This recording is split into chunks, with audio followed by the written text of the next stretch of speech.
Boa noite, meus amigos, meus irmãos, minhas irmãs. Que bom estarmos mais uma vez juntos através deste fantástico meio de comunicação que é a internet e os meios diversos, né? Através dos smartphones, dos computadores, dos diversos meios. Vamos dar graças por esses recursos que nos mantiveram juntos durante este tempo de separação, um ano e meio, né? Estamos aí sem o contato físico, sem nós nos reunirmos no nosso maravilhoso salão de palestras, mas recorrendo, como eu disse, a este fantástico meio que é a internet, os meios, as tecnologias de comunicação, vamos chegando próximos uns dos outros, vamos nos falando, vamos refletindo, não deixando nunca de refletir sobre as palavras do Mestre Jesus, sobre o seu Evangelho, que as provas não nos afaste do Mestre, mas que nos aproxime cada vez mais. É na hora do exame, do teste, que nós precisamos aproximar do Mestre para sermos avaliados no nosso desempenho. Ora bem, nós fomos convidadas a refletir sobre o capítulo 18, muitos os chamados, poucos os escolhidos, e o item que nos compete refletir, discutir, fazer uma avaliação do nosso ponto de vista é a parábola do festim de bodas. Como nós sabemos, Jesus falava por parábolas. Ele contava a história para aquele povo simples, rude.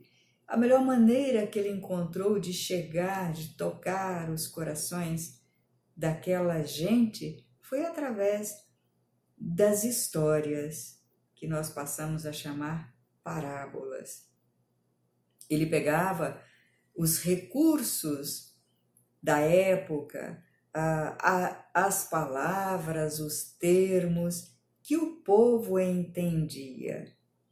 Então, hoje, nós lendo, pode não fazer muito sentido para nós, mas tudo é adequado ao tempo, à época, ao momento e ao povo, né?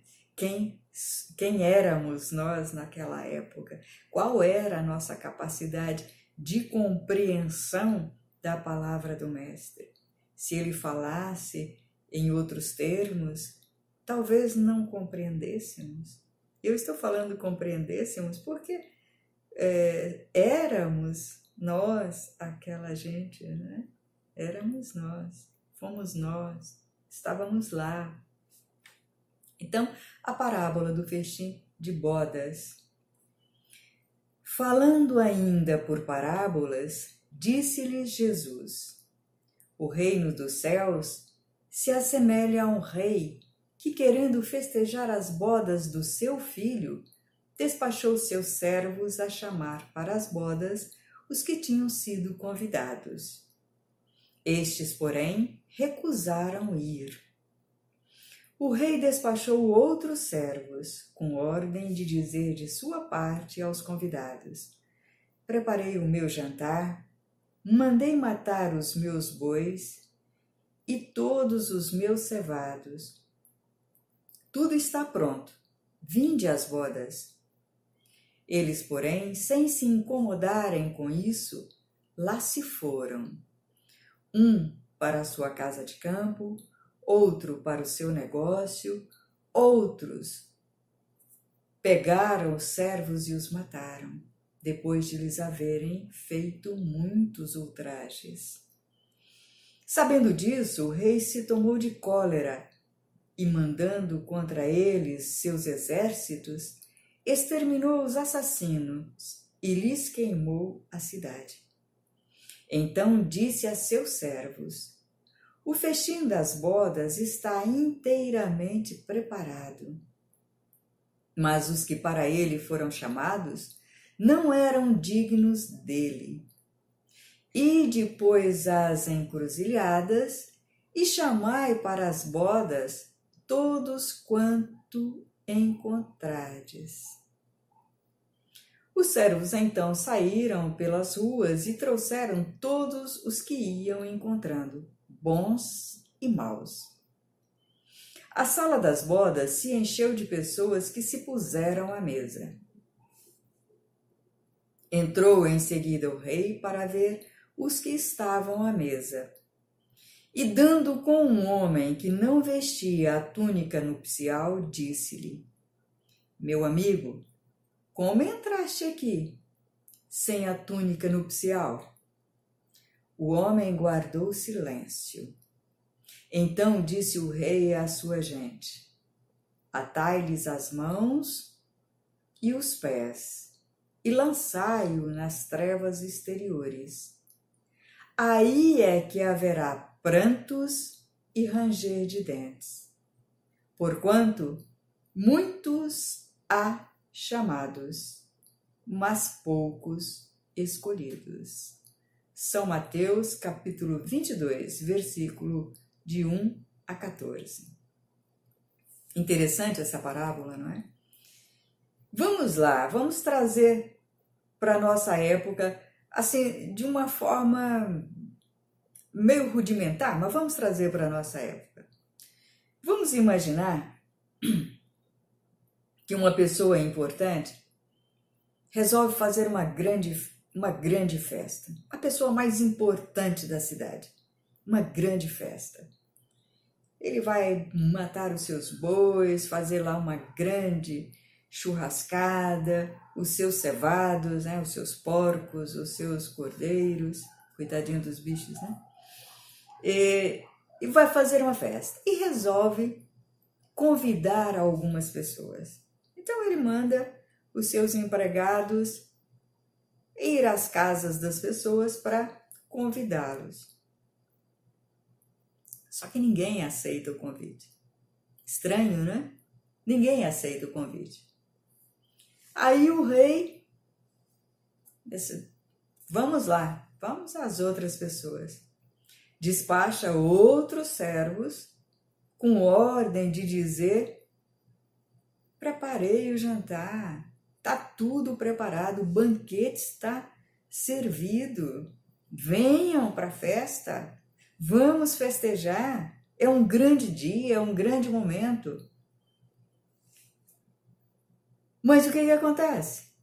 Uns dizem: ah, não, eu vou para minha casa de campo, fim de semana, véspera de feriado, eu vou para minha casa de campo. O outro diz: nossa, eu tenho coisas importantes a resolver, eu tenho os meus negócios. E os mais radicais pegam esses servos, maltratam, batem, judeiam e matam. O rei ficou indignado, né? O rei, vamos lá, o nosso anfitrião fica indignado. Mas como? Enche-se de cólera, vai àquela cidade, aquele bairro, aquela localidade e arrasa com tudo. Volta e diz para os seus servos: o banquete está preparado. Tem uma boda a ser realizada, tem um casamento a ser realizado. Cadê os convidados? Já que aqueles que eu escolhi para vir ao casamento não aceitaram o convite, então vocês vão fazer o seguinte: pega todo mundo que vocês encontrarem pelas ruas e traga para o banquete, traga para o jantar, traga para a festa. E os servos foram e trouxeram todos. Não perguntaram quem era, se eram bons, se eram maus. Vieram todos, sentaram à mesa. rei entra na sala de jantar para ver quem é que estava à mesa e encontra um homem que não está vestido adequadamente. Não está vestido com a túnica nupcial. E o dono da festa pergunta: meu amigo, mas você está aqui do jeito que você estava na rua, você veio, cadê a sua túnica? E o homem, caladinho, não diz nada. O dono da festa então diz: olha, coloca esse lá para fora. Mesmo que ele chore, que ele se lamente, vai ficar lá fora. Ora, como é que um rei que insiste tanto para as pessoas irem para a sua festa, de repente pega um convidado e bota fora da festa? Parece incoerente, né? Parece estranho. O que leva o dono da festa a expulsar o seu convidado?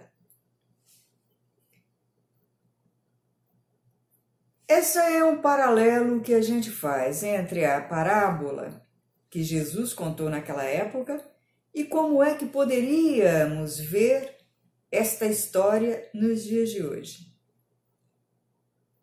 Vamos ao item 2 para ver se nós desvendamos um pouquinho mais este véu. O item 2 é o comentário. Diz assim: o incrédulo sorri a esta parábola que lhe parece de pueril ingenuidade, por não compreender que se possa opor tanta dificuldade para assistir a uma festa, a um festim, e ainda menos que convidados levem resistência a ponto de massacrarem os enviados do dono da casa. As parábolas, diz ele, o incrédulo, são sem dúvida imagens, mas ainda assim mister se torna que não ultrapassem os limites do verossímil, ou da verdade, né? Ou da credulidade, da credibilidade. O que ele diz aqui é que nós, se formos ler esta parábola de ânimo leve, vamos dizer assim, mas que coisa mais estúpida, né? Como é que alguém insiste tanto para os outros irem para a sua festa, submete os que vão fazer o convite a esta situação de serem mortos, de serem massacrados? Para que isso, né? Então, é um ponto de reflexão. Por que esta pessoa importante insiste para que estejamos na festa? Por que tanta insistência? Né? Deve ter uma razão, vamos lá ver. Mas, por outro lado, um outro tanto pode ser dito de todas as alegorias, das mais engenhosas fábulas, das mais...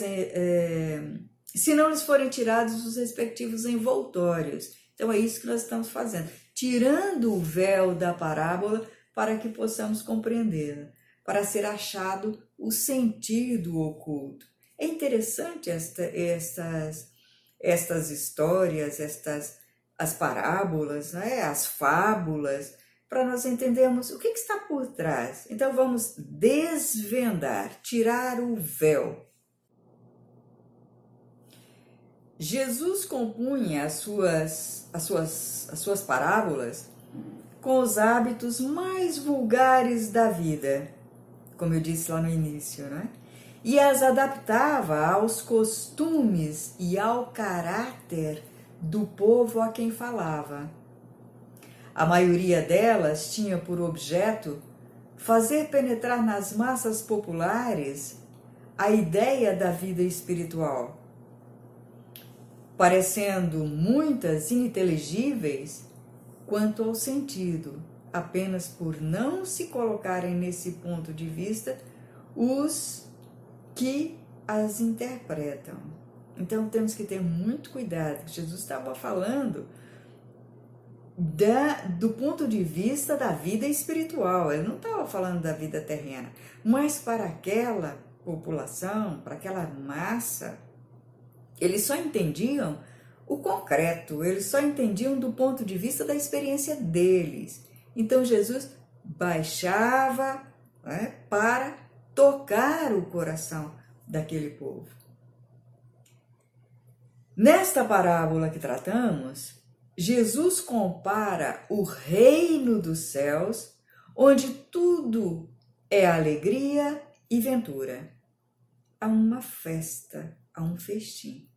Então Jesus compara o reino dos céus, onde tudo é alegria e ventura, a uma festa. Poxa, quantos de nós espera meses? Quantos de nós não estamos à espera que essa pandemia passe para nós nos juntarmos e festejarmos a vida? Então, o reino dos céus é muito semelhante, respeitando as devidas proporções, porque eu acho que o reino dos céus não dá para comparar com nenhuma festa que se realize na terra, né? Eu penso que não há. Então, Jesus falando dos primeiros convidados, olha que interessante isso.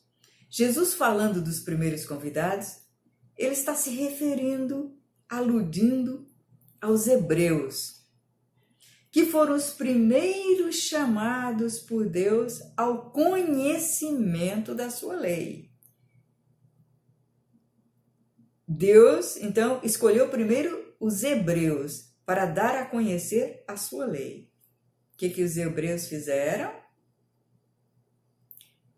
Os enviados do rei são os profetas, que foram enviados para falar aos hebreus. Lembrem bem disso. Então, os profetas, que eram os que vinham exortar a seguir a trilha da verdadeira felicidade, foram os servos que vieram fazer o primeiro convite, daqueles que nem quiseram ouvir. Suas palavras, porém, quase não eram escutadas. Suas advertências eram desprezadas. Muitos foram mesmo massacrados, como os servos da parábola. Os convidados que se excusavam pretextando terem de ir cuidar dos seus campos, dos seus negócios, simbolizam as pessoas mundanas, que, absorvidas pelas coisas terrenas, se conservam indiferentes às coisas celestes. Era a crença comum aos judeus de então que a nação deles tinha de alcançar supremacia sobre todas as outras. Deus, com efeito, não prometera a Abraão que a sua posteridade cobriria toda a terra? Não foi isso que Deus disse a Abraão? Mas, como sempre, entendendo-se a forma, sem entenderem ao fundo, porque eles acharam que era a terra mesmo. E muitos até hoje acham, né, que Israel é a terra prometida, a terra eleita. Não entenderam a mensagem. Mas, como sempre, atendendo-se à forma, sem atentarem ao fundo, eles acreditavam tratar-se de uma dominação efetiva e material. Então, mais uma vez, a questão das terras, das propriedades, dos limites, né? E puseram-se a defender o seu território. Eu vou para os meus campos defender o meu território. Antes da vinda do Cristo, com exceção dos hebreus, todos os povos eram idólatras e politeístas. Se alguns homens superiores ao vulgo, conceberam a ideia da unidade de Deus, essa ideia permaneceu no estado de sistema pessoal. Ou seja, se alguém acreditava num único Deus, ficava ao nível do pessoal, do individual. Em parte nenhuma, foi aceita como verdade fundamental, a não ser por alguns iniciados que ocultavam seus conhecimentos sob um véu de mistério. Olha aqui mais uma vez o véu a cobrir os mistérios, né? Impenetrável para a massa popular. Os hebreus foram os primeiros a praticar publicamente o monoteísmo. É a eles que Deus transmite a sua lei, primeiramente por via de Moisés, depois por intermédio de Jesus. Foi daquele pequenino foco que partiu a luz destinada a espargir-se pelo mundo inteiro, a triunfar do paganismo e a dar a Abraão uma posteridade espiritual tão numerosa quanto as estrelas do firmamento. Entretanto, abandonando de todo a idolatria, os judeus desprezaram a lei moral para se aferrarem ao mais fácil, a prática do culto exterior. O mal chegara ao cúmulo. A nação, além de escravizada, era esfacelada pelas facções e dividida pelas seitas. A incredulidade atingira mesmo o santuário. Foi então que apareceu Jesus, enviado para chamar à observância da lei e para lhes resgatar os horizontes novos da vida futura. Então Jesus veio para resgatar aqueles que tinham ficado ali por último, vamos dizer assim. Dos primeiros a ser convidados para o grande banquete da fé universal, eles repeliram a palavra do Messias Celeste e o imolaram. Perderam assim o fruto que teriam colhido da iniciativa que lhes coubera. Olha só o que nós fizemos. Perdemos uma grande oportunidade lá naquele tempo. Fora, contudo, injusto acusar-se o povo inteiro de tal estado de coisas. A responsabilidade tocava principalmente aos fariseus e saduceus, que sacrificaram a nação por efeito do orgulho e do fanatismo de uns e pela incredulidade dos outros. São, pois, eles, sobretudo, que Jesus identificava nos convidados que recusaram a comparecer ao festim das bodas. Depois acrescenta: vendo isso, o Senhor mandou convidar a todos os que fossem encontrados nas encruzilhadas, bons e maus. Queria dizer, desse modo, que a palavra ia ser pregada a todos os outros povos, não só aos hebreus, mas a todos os outros povos, pagãos e idólatras. E estes, acolhendo-a, seriam admitidos ao festim, à festa, em lugar dos primeiros convidados. Mas não basta a ninguém ser convidado. Não basta dizer-se cristão, nem sentar à mesa para tomar parte do banquete celestial.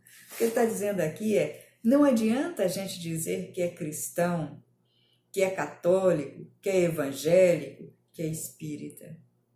Não adianta a gente ir ao centro, ao templo, à igreja. O que é preciso, antes de tudo, e sob condição expressa, é estar revestido da túnica nupcial. Da túnica nupcial. Isto é, ter puro coração. e cumprir a lei segundo o Espírito. Ou seja, vamos todos para a festa, mas nós não acreditamos na festa. Nós não respeitamos o dono da casa. Nós não respeitamos o noivo, a noiva. Nosso coração está manchado, conspurcado. Ora, a lei toda se contém nestas palavras: fora da caridade não há salvação. Ou seja, eu posso falar, eu posso expressar, eu posso ir rezar, bradar, bater a cabeça, bater os joelhos, me açoitar para comutar a minha culpa, mas se eu não praticar a caridade, não tem como permanecer nesse banquete. Não tem como ser servido ali à mesa. Pelas nossas ações, pelas nossas próprias ações, nós seremos excluídos. Entre todos, porém, que ouvem a palavra divina, estou continuando aqui a leitura, quão poucos são os que guardam, que aguardam e a aplicam proveitosamente. Quão poucos. Quão poucos se tornam dignos de entrar no reino dos céus. Eis porque disse Jesus: chamados haverá muitos. Poucos, no entanto, serão os escolhidos. Voltamos à mesma, né? Nós podemos dizer, nós podemos defender a nossa religião, a nossa fé, a nossa pseudo-fé, a nossa crença, né? Criticar a do outro, mas acho que ainda continuamos imaturos quanto a este convite, ao que representa este convite para esta festa.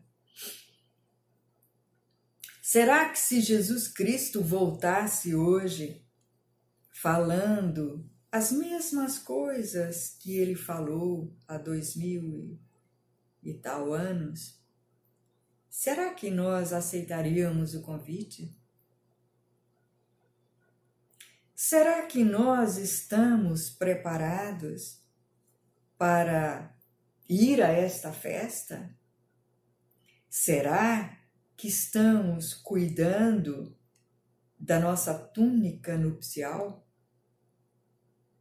A nossa túnica nupcial, reforçando aqui a ideia, para entrarmos nesta festa no reino dos céus, nada mais é do que o nosso coração puro, nosso coração livre do orgulho, da vaidade, da inveja, da intriga, da maledicência, dos vícios, da preguiça,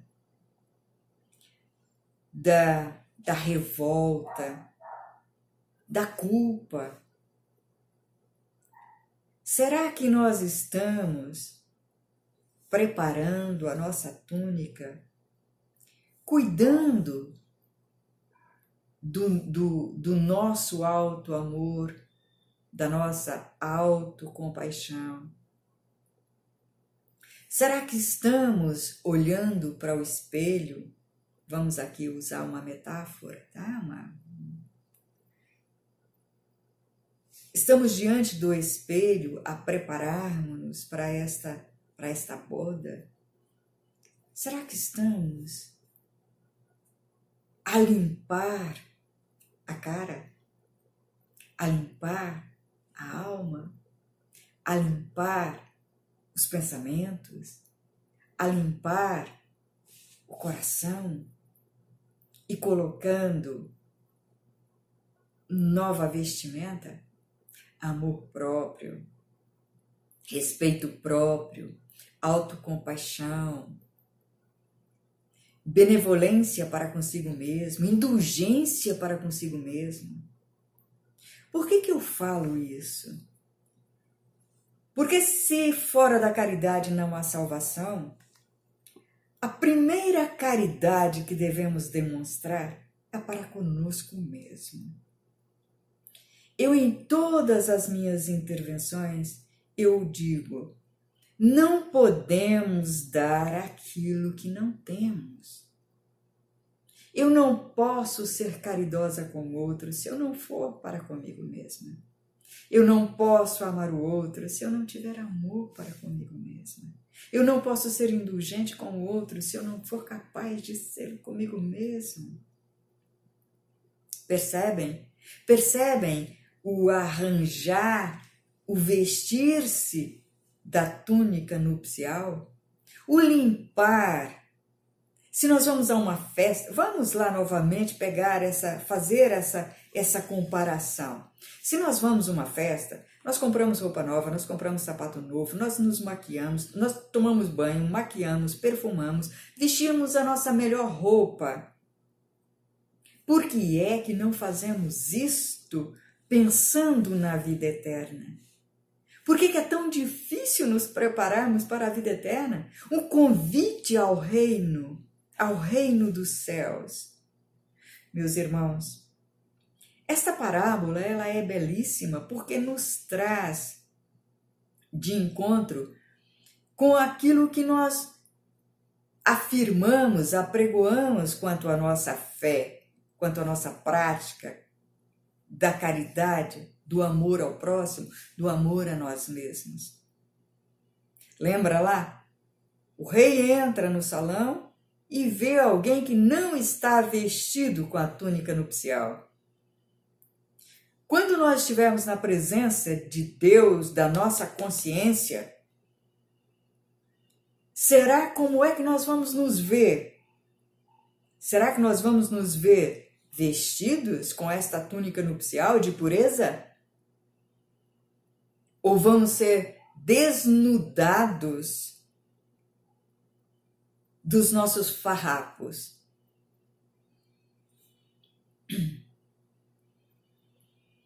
É preocupante, sim. É preocupante, sim.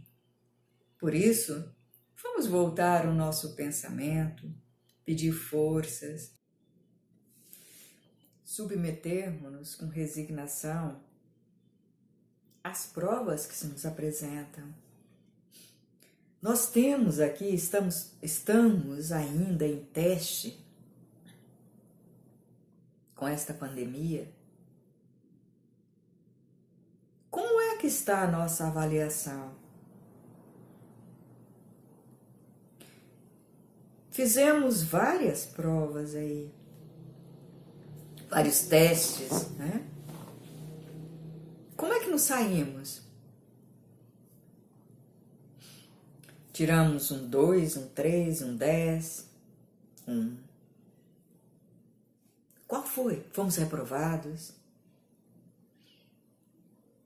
Estamos a ser reprovados? Vamos ter que repetir a prova? Algures já lemos, algures já ouvimos que a prova, ela repete até que nós aprendamos a lição. Perdão. O que é que nós aprendemos? O que é que nós aprendemos com a pandemia? O que é que nós aprendemos nos nossos relacionamentos lá em casa? Com o nosso marido, com a nossa mulher, com os nossos filhos, com os nossos vizinhos, na relação com os nossos animais. O que é que nós aprendemos quando dizem, fique em casa, não propague o vírus? Qual é a nossa postura? Qual tem sido a nossa postura?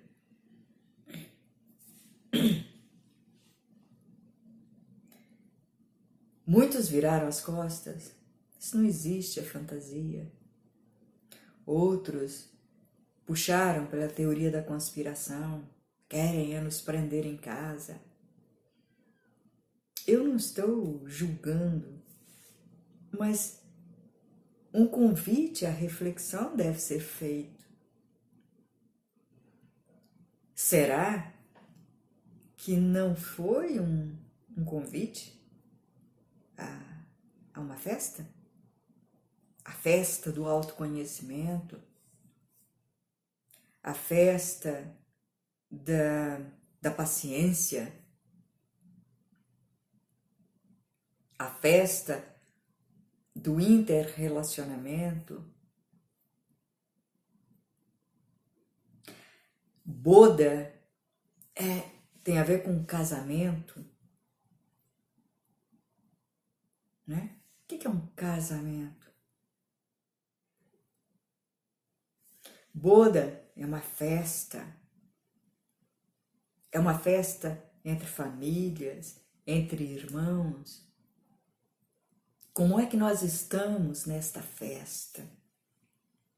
Nós estamos acabrunhados, nós estamos revoltados, nós estamos debochados, nós estamos indignados,